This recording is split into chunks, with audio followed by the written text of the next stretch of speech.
Plastic দূষণ আর নয়, বন্ধ করতে এখনই সময়। এই প্রতিপাদ্য বিশ্ব পরিবেশ দিবস 2025 উপলক্ষে লক্ষ্মীপুরে র্যালি, আলোচনা সভা ও পুরস্কার বিতরণ করা হয়েছে। বুধবার সকাল 10টায় জেলা প্রশাসক কার্যালয়ের সামনে থেকে র্যালি শুরু হয়ে প্রধান সড়ক প্রদক্ষিণ করে। অনুষ্ঠানে প্রধান অতিথি ছিলেন জেলা প্রশাসক রাজীব কুমার সরকার।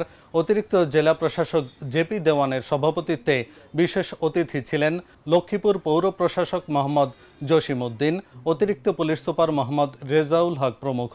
অনুষ্ঠানে বক্তব্য দেন জেলা পরিবেশ কার্যালয়ের সহকারী পরিচালক হারুনুর রশিদ পাঠান, পরিদর্শক মোজাম্মেল হক সহ বিভিন্ন দপ্তরের কর্মকর্তারা। সভায় বক্তারা বলেন, পরিবেশ রক্ষায় প্লাস্টিক বর্জ্য ব্যবস্থাপনায় জনসচেতনতা জরুরি। তৃণমূল পর্যায় থেকে সবাইকে এগিয়ে এলে পরিবেশ সুরক্ষা সম্ভব। অনুষ্ঠান শেষে পরিবেশ বিষয়ে চিত্রাঙ্কন রচনা ও বিভিন্ন প্রতিযোগিতায় অংশ নেওয়া শিক্ষার্থীদের মাঝে পুরস্কার বিতরণ করা হয়। আয়োজনে ছিল লক্ষ্মীপুর জেলা পরিবেশ কার্যালয়।